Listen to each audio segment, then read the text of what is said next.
عزیز دوستو، بزرگوں اور بھائیوں، قرآن مجید فرقان حمید اللہ تعالیٰ کی لاریب اور بے عیب کتاب ہے۔ قرآن مجید فرقان حمید میں جتنی باتیں بھی بیان کی گئی ہیں، ایک ایک لفظ، ایک ایک حرف، ایک ایک جملہ راہ ہدایت کے اتنے سارے راستے کھولتا ہے کہ انسان روشنیاں دیکھتے دیکھتے، حاصل کرتے کرتے اپنے سارے دامن کو کرم سے بھر سکتا ہے۔ قرآن مجید نے بعض چیزیں ایک دفعہ بیان کی، بعض کو 2 دفعہ بیان کیا، لیکن بعض چیزیں قرآن پاک میں ایسی ہیں جسے بار بار بیان کیا گیا۔ کائنات کے رب نے، کائنات کے مالک نے، خلاق عالم نے بعض چیزوں کو بڑی تفصیل کے ساتھ بیان کیا، ان کے تذکرے بار بار کیے۔ اسی طرح بعض شخصیات، بعض انبیاء کرام علیہم السلام ایسے ہیں جن کی حیات مبارکہ کو قرآن پاک نے متعدد جہتوں سے، کئی حوالوں سے بیان کیا، بلکہ اگر میں کہوں کہ ان کی سیرت کے کئی عنوانات قرآن پاک نے مختلف انداز میں بیان کیے تو یہ بات بڑی درست ہوگی۔ حیرت کی بات ہے کہ قرآن مجید کے 30 پاروں میں حضرت ابراہیم علیہ السلام کا بار بار اللہ نے ذکر فرمایا ہے۔ ان کی باتیں، ان کی گفتگو، ان کا مناظرہ، ان کا آگ میں جانا، ان کا اپنی قوم کو سمجھانا، حضرت ابراہیم کی جو رب نے آزمائش کی اس کا ذکر کرنا، 60 سے زیادہ آیات میں ان کا ذکر ہے، اور ایک پوری سورہ ابراہیم جناب ابراہیم کے نام کی قرآن پاک میں موجود ہے۔ حضرت ابراہیم علیہ السلام کا بیٹے کے لیے دعا مانگنا، پھر بیٹے کا پیدا ہونا، پھر بیٹے کا جوان ہونا، پھر اس بیٹے کا وادی غیر ذی زارعین میں اپنی ماں سمیت حضرت ابراہیم کا چھوڑ کے آنا، پھر اس بیٹے کا جوان ہونا، پھر اس کا ذبح ہونا، ہر چیز ہی قرآن نے بیان کی۔ پھر حضرت ابراہیم کا رب نے امتحان لیا، اس کا ذکر کیا۔ حضرت ابراہیم علیہ السلام نہ یہودی تھے نہ عیسائی تھے، وہ تو مسلمان تھے، ہر مشرک سے جدا تھے۔ بار بار قرآن پاک نے انہیں حنیف کہہ کے بیان کیا۔ اتنی باتیں بیان کی، اتنا ذکر کیا، اتنا حسن ہوا کہ جناب ابراہیم علیہ السلام کی محبت ہر قرآن مجید کو پڑھنے، سننے، ایمان رکھنے والے کے دل میں بیٹھتی گئی، اور پھر حد ہو گئی۔ رب کریم نے فرمایا وَاتَّخَذَ اللَّهُ إِبْرَاهِيمَ خَلِيلًا، فرمایا اللہ نے ابراہیم علیہ السلام کو اپنا گہرا دوست بنا لیا ہے۔ خلیل کا معنی اعلیٰ حضرت نے بیان کیا، گہرا دوست، گہرا۔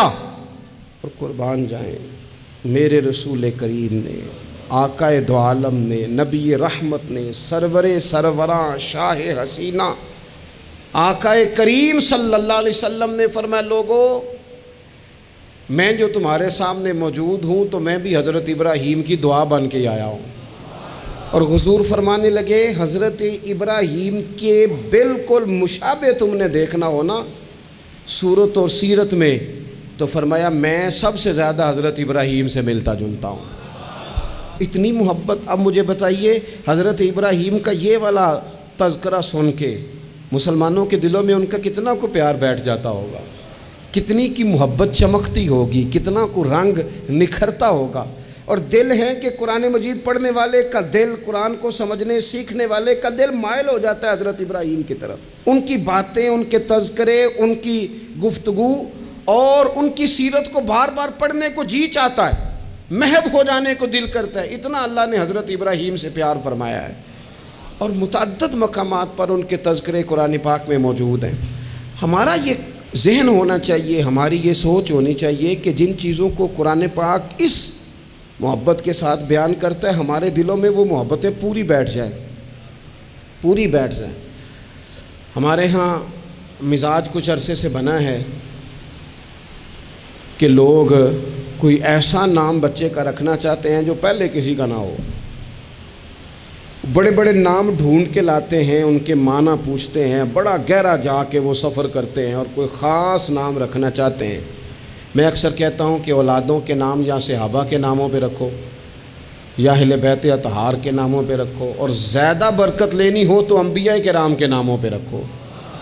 تھوڑا سا پیچھے جائیں آپ، تھوڑا سا پیچھے، تو ہمارے کتنے بزرگوں کا نام ابراہیم ہوتا تھا، کتنوں کا اسماعیل ہوتا تھا، کتنوں کا اسحاق ہوتا تھا۔ یہ کتنے ذوق والے لوگ تھے کہ انہوں نے ان تذکروں سے محبت کی، ان ناموں سے پیار کیا، ان ناموں کو انہوں نے حرز جاں بنایا۔ میں آپ کو ذاتی بات بتاتا ہوں، ایک دفعہ مجھ سے کسی نے نام پوچھا تو میں نے کہا کہ بچی کا نام ہاجرہ رکھ لو۔ کہنے لگے یہ تو بزرگ عورتوں کا نام ہوتا ہے، تو میں نے کہا رکھ لو، یہ بھی بزرگ ہو ہی جائے گی ایک دن۔ بھئی بچی نہیں بزرگ ہونا ہے نا، لیکن وہ مطلب یہ تو بزرگوں کے نام ہے، یہ تو وڈیرے والا نام ہے۔ تو میں نے کہا کہ آپ دعا کریں نا کہ اللہ تعالیٰ اسے جوان بھی کرے، پھر عمر لمبی دے، وہ وقت بھی آئے کہ جس میں لوگ اسے بزرگ بھی کہیں۔ ان ناموں کو اب ہم نے کیا نام سمجھ لیا ہے کہ یہ تو وہ بزرگوں کے نام ہیں۔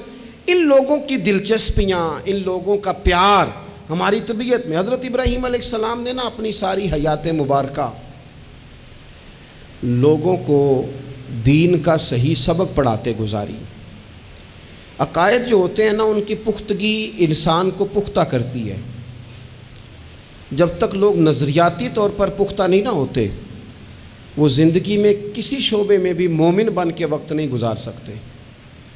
لوگوں کا عقیدہ توحید و رسالت اگر پختہ ہو جائے، عقیدہ توحید و رسالت اگر مضبوط ہو جائے، تو یہ جتنے لوگ پریشان ہوتے ہیں کہ پتہ نہیں کو جادو آ گیا ہے، پتہ نہیں کو سازش ہو گئی ہے، پتہ نہیں کو نظر لگ گئی ہے، پتہ نہیں فلانا میرے خلاف کیا کر رہا ہے، ان ساری آزمائشوں سے بندہ باہر آ جاتا ہے۔ عقیدہ ہی بڑا مضبوط ہے۔ اور جب انسان ڈرنے لگ جاتا ہے سانپ سے، تو پھر ایک وقت آتا ہے وہ رسیوں سے بھی ڈرتا ہے۔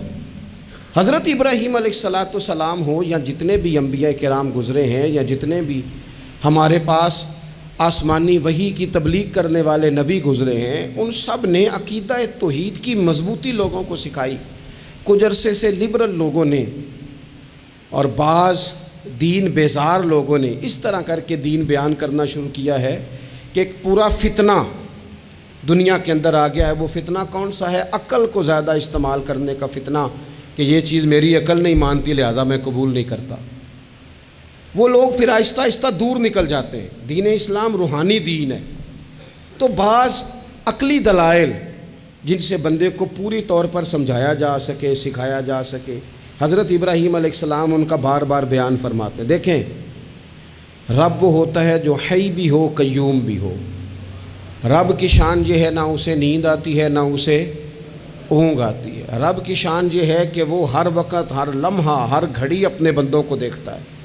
وہ ہر ایک کی ضروریات سے آگاہ ہے، کسی کو کتنا چاہیے، کب چاہیے، کیا چاہیے، مالک ہر وقت جانتا ہے۔ اللہ تبارک و تعالیٰ اپنے بندے کے سکھ سے، دکھ سے، آزمائش سے، امتحان سے، کامیابی سے، ہر چیز سے آگاہ ہے۔ تو رب ہو بھی وہی سکتا ہے کہ جو اتنی طاقتوں کا مالک ہو۔ حضرت ابراہیم علیہ السلام کے زمانہ مبارکہ میں نا کچھ لوگ ایسے تھے جو چاند کی پوجا کرتے تھے، کچھ سورج کی پوجا کرتے تھے، کچھ ستاروں کی پوجا کرتے تھے۔ اللہ کا قرآن کہتا ہے کہ فلما جن علیہ اللیل، جب حضرت ابراہیم علیہ السلام پر رات کا اندھیرا چھا گیا نا، تو رآ کوکبا، انہوں نے نا تارا دیکھا، قال ھذا ربی، ستارہ دیکھ کے کہنے لگے اسے میرا رب کہتے ہو؟ کیا یہ رب ہے؟ فلما افلا، پس جب وہ ڈوب گیا، قالا لا احب الآفلین، کہنے لگے میں ڈوبنے والوں کو پسند نہیں کرتا۔ چمکتا ستارہ تم نے اسے خدا کہا، اور جب وہ ڈوب گیا تو فرمانے لگے یہ بھی کوئی رب ہو سکتا ہے جو شام کو چڑھے اور سویرے ہو ہی نہ، یہ کیسے رب ہو سکتا ہے؟ جب وہ چڑھا ستارہ تو فرمایا اسے میرا رب کہتے ہو، جب ڈوب گیا تو فرمایا میں ڈوبنے والا، میری سوچ بڑی ہے، میرا معیار بڑا ہے، میں ڈوبنے والوں کو مانا، اسے کیسے خدا مان لوں جو ڈوب ہی جائے؟ پھر کیا ہوا؟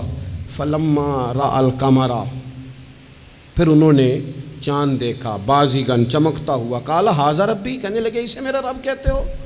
فلما افلا، پھر وہ بھی ڈوب گیا، چاند بھی ڈوب گیا، قال لئن لم یہدنی ربی لأکونن من القوم الضالین، فرمانے لگے اگر میرا رب مجھے پہلے سے ہدایت نہ دیتا تو میں بھی گمراہ لوگوں میں سے ہو جاتا۔ وہ چاند جو رات کو چڑھا اور سویرے ملا ہی نہیں، وہ کیسے خدا ہو سکتا ہے؟ خدا تو وہ ہے کہ جس کو جب پکارو وہ پکار کو سنے، وہ میدان میں بھی سنے، وہ گھر میں بھی سنے، وہ اندھیرے میں بھی سنے، وہ روشنی میں بھی سنے۔ وہ ایسا مالک ہے کہ جس کا دیا ہوا رزق ماں کے پیٹ میں بھی پہنچے اور اس کی دی ہوئی زندگی قبر میں بھی بندے کے ساتھ چلی جائے، قبر کے اندر بھی بندہ اٹھ کے بیٹھ جائے خدا کی دی ہوئی توفیق سے، وہ رب ہے۔ پھر جب سورج کو چمکتے ہوئے انہوں نے دیکھا، قال ھذا ربی ھذا اکبر، کہنے لگے کیا اسے میرا رب کہتے؟ یہ تو بڑا بھی ہے، سورج تو بہت بڑا ہے، اسے رب کہتے ہو؟ فلما افلت، پس جب وہ بھی غروب ہو گیا، قال یا قومی انی بریء مما تشرکون، فرمانے لگے لوگو میں بری ہوں اس سے جو تم رب کے ساتھ شریک ٹھہراتے ہو، میں ان سب سے بری ہوں۔ تو آپ پھر کیا ہیں؟ کہنے لگے انی وجہت وجہی للذی فطر السماوات والارض حنیفا وما انا من المشرکین، کہنے لگے میں نے ہر باطل سے جدا ہو کے اپنا منہ اس رب کی طرف کر لیا ہے جو زمین و آسمان کو پیدا کرنے والا ہے، اور میں مشرکوں میں سے نہیں ہوں۔ میں نے اپنا منہ اپنے رب کی جانب کیا، میں نے اپنی توجہ اس طرف کی ہے جو زمین و آسمان کو پیدا کرنے والا ہے۔ تو حضرت ابراہیم علیہ السلام بار بار اپنی قوم کو نشاندہی کرتے، بتاتے کہ یہ جن چیزوں کو تم رب مانتے ہو یہ اس قابل نہیں ہیں، اور آپ نے اس کے کئی مظاہر بیان کیے۔ کئی آپ نے ان سے کہا کہ ان بتوں کی پوجا کرتے ہو جو نہ نفع دے نہ نقصان دے، ان کے سامنے جھکتے ہو، نہ تمہاری آواز سنے نہ بات سنے۔ دنیا میں ڈھیر ساری بت پرستی ہے آج بھی، اور مسلمانوں کو حاجت ہے کہ وہ قرآن مجید کی آیات کو یاد کریں، حضرت ابراہیم علیہ السلام کے ان دلائل توحید کو وہ ازبر کریں۔ اقبال کہنے لگے کہ اگرچہ بت ہیں جماعت کی آستینوں میں، مجھے ہے حکم اذاں لا الہ الا اللہ، اور کہنے لگے یہ دور اپنے ابراہیم کی تلاش میں ہے، صنم کدا ہے جہاں لا الہ الا اللہ، اور بہار ہو کہ خزاں لا الہ الا اللہ۔ ہر مقام پر عقیدہ توحید کو بیان کرنے کی حاجت ہے، اس حوالے سے کہ پوری دنیا میں تیزی کے ساتھ وہ لوگ جو صرف اور صرف اور اپنی عقل کی بنیاد پر چیزوں کو سمجھنا چاہتے ہیں، وہی کی بنیاد پر نہیں، معاذ اللہ۔ وہ دیکھ لیں آپ جگہ جگہ بت پرستی ہو رہی ہے، اور بڑے بڑے پڑھے لکھے لوگ، میں نے میلاد شریف کے موقع پر دوستوں سے کہا تھا کہ ایسا نہیں ہے کہ وہ لوگ پڑھے لکھے نہیں، بڑے بڑے پڑھے لکھے پی ایچ ڈی اسکالر، بڑے بڑے ایم فل کے مقالے لکھنے والے، ماسٹر کی ڈگریاں رکھنے والے ایسے بیوقوف ہیں کہ خود جا کے کہتے ہیں بت خانے میں معاذ اللہ کہ ایک بت دے دو، رنگ یہ والا ہو، وزن اتنا کو ہو، جگہ اتنی ہے، اتنی کو جگہ پہ پھیٹا آ جائے، اور پھر وہ گھر لے کے جاتے ہیں تو مرمت کرانے بھی لاتے ہیں، کہتے ہیں آنکھ نکل گئی دوبارہ لگا دو۔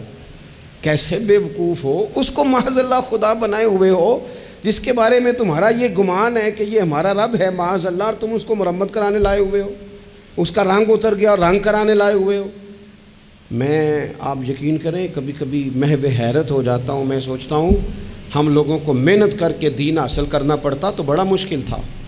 بڑے بڑے پڑھے لکھوں کی عقلوں پہ پردے پڑے ہوئے ہیں، یہ تو خدا نے رحمت کی ہے، پیدا ہی اس ماں کی گود میں ہوئے ہیں جس نے پیدا ہوتے ہی کہا بیٹا پڑھو بالغ الغلا بکمالہ کشفت دجا بجمالہ حسنت جمیع خصالہ صلو علیہ وآلہ۔ ہمارے ہاں تو لوریاں ہی حضور کی نعتوں کی، اللہ تبارک و تعالیٰ کی توحید کی ملی، اس پر سجدہ شکر ادا کرنا چاہیے، ورنہ بڑے بڑے سمجھدار کہلانے والے لوگ اڑے ہوئے۔ تو حضرت ابراہیم خلیل اللہ علیہ السلام کو اللہ تبارک و تعالیٰ نے بڑی عظمتوں، رفعتوں، بلندیوں اور شانوں کے ساتھ مالا مال فرمایا، چونکہ ان کا اتنا زیادہ ذکر ہے قرآن پاک کے اندر، احادیث صحیحہ کے اندر، حضور کے مقدس فرامین کے اندر۔ تو حضرت ابراہیم علیہ السلام کی سیرت مبارکہ ہمیں سیکھنی چاہیے۔ ایک تو قرآن مجید جو ہمیں ان کے تذکرے سناتا ہے، بتاتا ہے، اس پر ہمیں توجہ دینی چاہیے، اور ایک یہ کہ دیکھنا چاہیے کس چیز کے اوپر زیادہ ان کا مزاج تھا۔ تو حضرت ابراہیم علیہ السلام کی زندگی میں ایک بات بڑی خاص ہے، وہ یہ ہے کہ ان کا توکل بڑا مضبوط تھا، بھروسہ بڑا مضبوط تھا۔ ہمارے ہاں ٹوٹتے بکھرتے لوگوں کے خیالات، اور جس چیز سے سب سے زیادہ لوگ پیچھے ہٹتے جا رہے ہیں معاذ اللہ تعالیٰ، وہ یقین کی کمزوری ہے، عدم اعتماد. یعنی آپ نے سوٹ پہن لیا ہے، آپ نے اپنی مرضی کا رنگ پسند کیا ہے، آپ نے اپنی مرضی کے درزی سے سلوایا ہے، آپ نے اپنے طریقے سے اسے استعمال کیا ہے، لیکن پھر بھی آپ چاہتے ہیں کہ ہر بندہ کہے بڑا اچھا لگ رہا ہے، جب تک 100 بندہ نہ کہے طبیعت مطمئن ہی نہیں. سارے نہ جب تک کہے مان، کسی ایک نے کوئی بات کر دی تو جناب ہو سیانا بیانا نوجوان پڑھا لکھا وہ کہتا ہے پتہ کرو میں ٹھیک نہیں لگ رہا. پھر آپ چھوڑ دیں، اتنے کمزور ہو جائیں گے آپ. یہی حال اللہ ماشاءاللہ خواتین کا ہے. اس طرح تو انسان دن بدن کمزور ہوتا ہے. 95 لوگوں نے آپ کی تعریف کی، 4-5 لوگوں نے تنقید کر دی، تو اتنوں کو تو کرنی بھی چاہیے تھی. اگر نہ کرتے تو نظر لگ جاتی. 2-4 تو ویسے بھی ہونے چاہیے، تبھی تو انسان جچتا نظر آتا ہے. تو میرے بھائی اتنا زیادہ جو لوگ کمزور پڑ جاتے ہیں، توکل سے نکل آتے ہیں، اور پھر ذرا حالات خراب ہوئے نہیں، ذرا ساری زندگی میٹھا کھانے کو ملا، بڑے خوش تھے، بڑے اچھے تھے، لیکن اس میٹھے میں سے ایک بادام کڑوا نکل آیا، صرف ایک بادام، تو کیا آپ اس سارے میٹھے کو ہی غلط کہہ دیں گے؟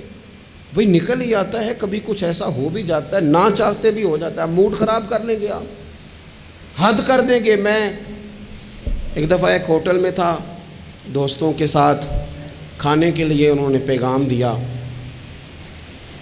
تو پلیٹ آ گئی کھانے والی، تو وہ تھوڑی صاف نہیں تھی، تو صاحب نے تو جلال شروع کر دیا. وہ ویسٹ کوٹ سیدھی کرتے جائیں اور کہیں او ہو تمہیں پتہ ہی کوئی نہیں، پیسے کس بات کے لیتے ہو، بلاؤ مینیجر کو، بلاؤ فلانے کو، حد نہیں کرتے نہیں.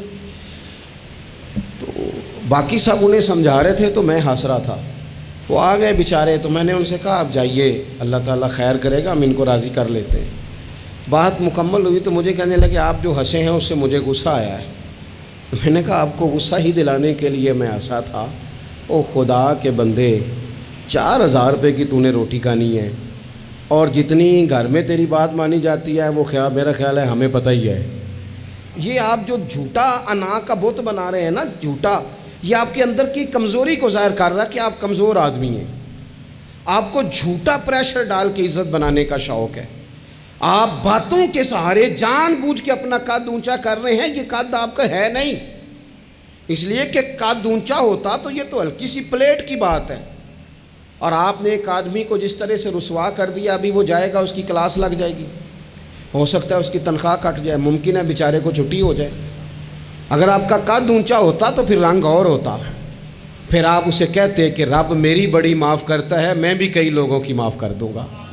لیکن یہ تو جھوٹی انا کے لوگوں نے، ہمارے اندر وہ جو یقین کی کمزوری ہے، ہمارا خیال دیکھو عزت اللہ دیتا ہے، وہ کہانیاں بنا کے لینی ہے، لوگوں کے سامنے اپنا جعلی روپ پیدا کر کے لینی ہے. کبھی بھی یہ کام نہ کریں، یہ انسان کو کمزور کرتا ہے. آپ کے جانے کے بعد پھر جو آپ پر تبصرے ہوتے ہیں وہ سننے قابل ہوتے ہیں کہ دیکھو یہ اس بندے کی حیثیت ہے، کیا کرنا چاہ رہا ہے یہ. حضرت ابراہیم کی زندگی میں مضبوط توکل، اور یہ ضروری نہیں کہ آپ کے پیچھے ہزاروں لوگ ہی ہوں، سینکڑوں لوگ ہی ہوں تو تبھی کام بنتا ہے. ہر کام کو جمہوریت کے رنگ میں نہ تولے. عزیز بھائی، حضرت ابراہیم کو آگ میں ڈالا جا رہا تھا، ایک بندہ بھی نہیں تھا. خدا را غور کرنا، ایک بھی نہیں تھا جو کہتا کہ خلیل کو آگ میں نہ ڈالو. لیکن جب منجنیق تیار ہو گئی، حضرت ابراہیم کو رکھ لیا. کبھی تو بندے کا حوصلہ ٹوٹتا ہے نا، کبھی تو وہ کمزور پڑتا ہے، لیکن یہ نہیں پڑتے، یہ خلیل اللہ ہیں. جب آپ کو انشراح صدر ہو جائے، آگ میں ڈالا جا رہا ہے، جا رہے ہیں، حضرت جبریل امین حاضر ہو کے کہتے ہیں چلو کوئی حکم کر دیں. فرمانے لگے حکم تو ہے اور جبریل تیرے لیے کوئی نہیں. خدا را مسلمانوں اس پر کبھی غور کرو. ساری زندگی کہا رب راضی ہو جائے، رب راضی ہو جائے، کبھی خود بھی تو رب سے راضی ہو کے دیکھو نا. رضی اللہ عنہم ورضوا عنہ.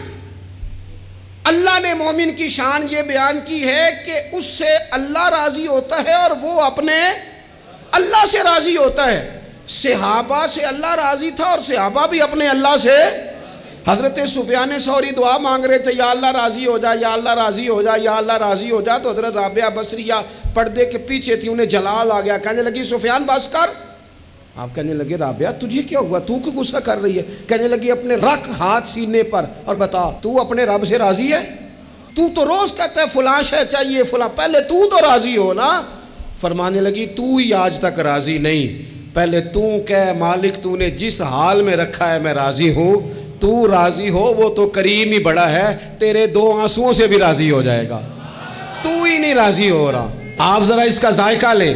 حضرت جبریل امین علیہ السلام نے کہا کوئی حکم؟ فرمایا تیرے لیے کوئی حکم نہیں۔ تو حضرت جبریل عرض کرتے ہیں، حضرت جبریل عرض کرتے ہیں پھر اے خلیل آپ رب سے ہی عرض کر لیں، دعا کر لیں، وہ تو کریم ہے، ابھی بارش برسائے گا، یہ آگ گئی، کوئی انتظام فرما کریں دعا۔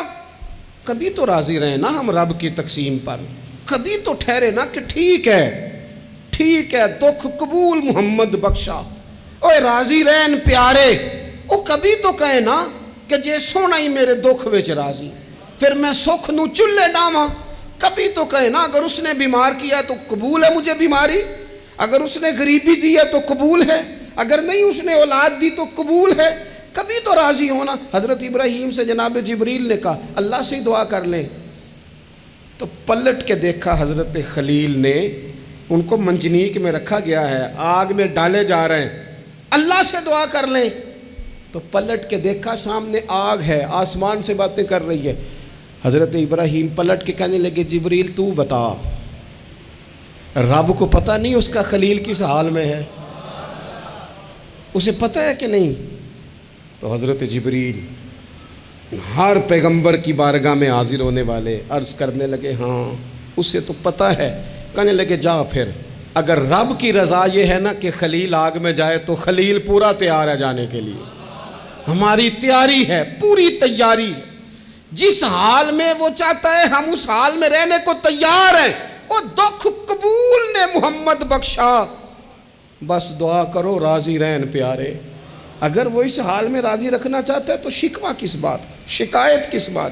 ٹھیک ہے، اگر وہ چاہتا ہے کہ ہم آگ میں جائیں تو کر لی ہے نا ہم نے تیاری ہے ہماری، تیار ہیں جانے کو، ختم ہو گئی بات۔ میرے عزیز کبھی رب چاہی زندگی جی کے دیکھو، جو رب چاہی زندگی جیتے ہیں پھر رب کہتا ہے میں انہیں دوست بنایا کرتا ہوں، پھر انہیں میں دوست بناتا ہوں، پھر ان کے تذکرے قائم رہتے ہیں۔ حضرت ابراہیم علیہ السلام نے ہمیں توکل کا، اللہ کی رضا پہ راضی رہنے کا سبق دیا۔ زیادہ باتیں کرنے کا وقت نہیں بچتا، ارادہ ہوتا ہے کوئی زیادہ آپ سے گفتگو کی جا سکے، پر دامن وقت میں گنجائش تھوڑی ہوتی ہے، 2-4 باتیں رہ گئی ہیں، جلدی سے عرض کرتا ہوں۔ نبی پاک صلی اللہ تعالیٰ علیہ وسلم نے فرمایا، اور امام ابو نعیم نے اس کو لکھا ہے کہ اللہ تعالیٰ نے حضرت ابراہیم کو وحی فرمائی تھی کہ اے میرے خلیل آپ نے حسن اخلاق کا مظاہرہ کرنا ہے چاہے آپ کے سامنے کوئی بھی ہو، اور فرمایا رب کریم نے کہ اگر لوگ حسن اخلاق کا مظاہرہ کریں گے تو اے خلیل میں انہیں ابرار کے زمرے میں، نیکوں کے زمرے میں داخل کر لوں گا، اور فرمایا بے شک حسن اخلاق والوں کے بارے میں میں نے یہ حکم جاری کر دیا ہے کہ جو لوگ دنیا میں اچھے اخلاق کا مظاہرہ کریں گے اے میرے خلیل قیامت کے دن میں انہیں اپنے عرش کا سایہ عطا کروں گا۔ حضور فرماتے ہیں رب نے حکم دیا حضرت ابراہیم کا کہ سامنے کوئی بھی ہو آپ کا اخلاقی رویہ کبھی بھی کمزور نہیں ہونا چاہیے۔ ہم نہ بندہ دیکھ کے اخلاق کا مظاہرہ کرتے ہیں۔ میں کسی آفیسر کے پاس چلا جاتا ہوں، ایک دیندار آدمی سمجھ کے اس نے میری عزت کی، اچھی بات ہے، کسی کو ضعیف سمجھ کے اس نے عزت کر لی، اچھی بات ہے، اس کے گھر کا کوئی بڑا آ گیا اس نے عزت کی، اچھی بات ہے، لیکن 2-4 جاننے والوں کے ساتھ اس نے اخلاق کا مظاہرہ کیا۔ لیکن اگر ایک غریب آدمی آ گیا اس کے سامنے اور اس نے کہا کہ آپ اس وقت ہی آ گئے، چھٹی کا ٹائم ہو گیا ہے، کھڑا کیے رکھا، بات ہی نہیں سنی، تو اب یہ بندہ با اخلاق نہیں، یہ تعلق نبھا رہا ہے، اخلاق کا مظاہرہ نہیں کا۔ وہ مجھے کیوں با اخلاق لگا، آپ میں سے کچھ لوگوں کو کیوں لگا کہ ہمارا تعلق تھا۔ جو اخلاق والے لوگ ہوتے ہیں نا ان کا مزاج اخلاق والا ہوتا ہے، وہ جو کوئی جاننے والا ہو یا نہ جاننے والا ہو، امیر ہو یا غریب ہو، اپنا ہو یا بیگانہ ہو، وہ چونکہ بندے با اخلاق ہوتے ہیں تو ان کا رویہ سب کے ساتھ ہی، حتیٰ کہ دروازے پہ جو خیرات لینے آئے اس کے ساتھ بھی ان کا رویہ اخلاق والا ہی ہوتا ہے۔ حضور فرماتے رب نے حضرت ابراہیم سے کہا کہ سامنے کوئی بھی ہو اے میرے خلیل آپ نے ہمیشہ مظاہرہ اخلاق کا ہی کرنا ہے، حضرت ابراہیم علیہ السلام کی زندگی میں ایک بات اور بہت زیادہ تھی، وہ تھا مقام تسلیم و رضا، ہر وقت بات ماننا، اپنے رب کی رضا کی ہر بات۔ ایک لفظ آپ بڑے ذوق سے پڑھا کرتے تھے، حسبنا اللہ و نعم الوکیل، کہتے تھے میرا رب ہی میرے لیے کافی ہے اور وہ بڑا ہی کارساز ہے، میں نے اپنے مالک کی ہر بات کو ماننا ہے۔ اللہ نے جو والا حکم حضرت خلیل کو دیا نا، اسے سونا کر کے صحیح کر کے۔ ہمارے ایک استاد تھے، وہ کہا کرتے تھے اپنے شاگردوں کو، کہتے تھے پتر لولے لنگڑے کام نہ کریا کرو۔ استاد جی کیا مطلب؟ وہ کہتے تھے کام تانگ ہو کے بھی ہو ہی جاتا ہے اور خوش ہو کے بھی ہو ہی جاتا ہے، چہرے پہ شکن ڈال کے بھی ہو جاتا ہے، راضی ہو کے بھی ہو، استاد کو ستا کے بھی سبق سنائی دینا ہے اور خوش ہو کے بھی، تیاری کر کے بھی۔ والد کی بات ماننی ہے، اماں نے کام پہ بھیجا مان تو لینا ہی ہے، لیکن پہلے کہنا ہے آپ بڑے کو کہتے نہیں، ساری ذمہ داریاں میری ہیں، ہر بوجھ میرے اوپر ہے، ڈیوٹیاں ساری میں نے ہی کرنی ہیں، فلانا ایسے ہے فلانا ایسے ہے۔ میں نے خانقاہوں آستانوں پہ شاگردوں میں دیکھا ہے، لوگ شرطیں رکھ کے فرما برداری کرتے ہیں، شرطیں رکھ کے کہتے ہیں پہلے میری مرضی کے مطابق نظام ہو تو پھر میں آستانے کا استاد خانے کا فرما بردار ہوں، کیونکہ میری مرضی کا نہیں لہٰذا میں فرما بردار۔ یہ لولا لنگڑا نظام ہے۔ جو نظام ہوتا ہے تسلیم و رضا کا، اس میں بندہ بس کام جو کرتا ہے تو ہنس ہنس کے کر لیتا ہے، پھر بڑا تھکاوٹ والا کام بھی ہو بندہ ہنس ہنس کے کرے تو اسے وہ کام بوجھ محسوس نہیں ہوتا، اس کو صحیح کر کے کریں۔ حضرت ابراہیم کی زندگی مقام تسلیم و رضا والی۔ تیسری بات، حضرت ابراہیم علیہ السلام کی زندگی میں جو بہت زیادہ ہے نا، وہ پتہ کیا ہے؟ حضرت ابراہیم مہمان نواز بڑے تھے، سخی بڑے تھے۔ حضرت ابراہیم علیہ السلام کے بارے میں نبی پاک صلی اللہ تعالیٰ علیہ وسلم نے فرمایا، سب سے پہلے جس بندے نے کسی کی مہمان نوازی کی تھی نا، وہ حضرت ابراہیم علیہ السلام ہے۔ اس کا ایک معنی علماء نے یہ بھی اس حدیث کا بیان کیا کہ جس نے سونی کر کے، مسجہ کر کے، خوبصورت کر کے، تیار کر کے، عزت کے ساتھ، آنر کے ساتھ کسی مہمان کو سب سے پہلے کسی نے اس اہتمام سے کھانا کھلایا، وہ حضرت ابراہیم علیہ السلام ہے۔ زبردست مہمان نواز تھے، زبردست۔ اپنے گھر کے 4 دروازے بنائے ہوئے تھے، 4، اور فرماتے تھے میری خواہش ہے کہ چاروں طرف سے مہمان آئیں، روٹیاں پکتی رہیں، دنیا کھاتی رہے، دنیا آوے کھا کھا جاوے، راضی ہووے بلا، آئیں لوگ کھائیں، یہ میری خواہش ہے۔ روٹی کھلاؤ، روٹی کھلاؤ، روٹی کھلاؤ، لنگر کھلاؤ۔ حضور صلی اللہ علیہ وسلم سے پوچھا گیا یا رسول اللہ بہترین مسلمان کون ہے؟ تو حضور نے فرمایا جو سلام لینے میں پہل کرے اور کھانا زیادہ کھلائے، کھانا کھلائے، جو جس کا مزاج ہو کھانا کھلانے کا، طبیعت ہو کھانا کھلانے۔ حضرت ابراہیم علیہ السلام اتنی مہمان نوازی کرتے کہ نبی پاک صلی اللہ علیہ وسلم نے فرمایا یہ ترغیب و ترہیب میں موجود ہے۔ حضور علیہ السلام نے فرمایا کہ اللہ تعالیٰ نے حضرت ابراہیم علیہ السلام سے ایک دفعہ فرمایا ابراہیم یہ جو آپ کو اپنا خلیل بنایا ہے نا، یہ اس لیے بنایا ہے کہ آپ کے دل مخلوق کے حق میں بڑے نرم ہیں، آپ مہمان نوازی بڑی کرتے ہیں، اور کبھی کبھی مشکل حالات ہوتے ہیں نا، ٹف حالات، ان میں بھی مہمان نوازی کرتے، ان میں بھی پانی پلاتے، کھانا کھلاتے، لوگوں کو اس دور کی ضروریات کے مطابق لوگوں کو دیکھتے۔ ہمارے نا پورا باب ہے حدیث پاک میں، بخاری مسلم میں، کہ بندہ ہمیشہ دل کا غنی ہوتا ہے۔ دلوں میں کبھی گنجائش بن جائے نا، دلوں میں، تو جیبوں میں بھی اللہ بنا ہی دیتا ہے۔ اپنے دلوں میں گنجائش بنائیں لوگوں کے لیے، اپنی طبیعتوں میں گنجائش۔ ہماری طبیعتوں میں گنجائش نہیں ہوتی، اللہ تعالیٰ بعض بندوں کو نواز دیتا ہے، انہیں چاہیے کہ وہ گنجائش رکھیں، کشادہ کریں اپنے دل کو، سینے کو۔ حضرت ابراہیم علیہ السلام نے نا ایک دفعہ قحط ہو گیا تھا، تو مہمان تو اب آئے بیٹھے تھے، بلکہ ان دنوں میں مہمان زیادہ بڑھ جاتے ہیں، کئی دفعہ زیادہ لوگ آ جاتے ہیں۔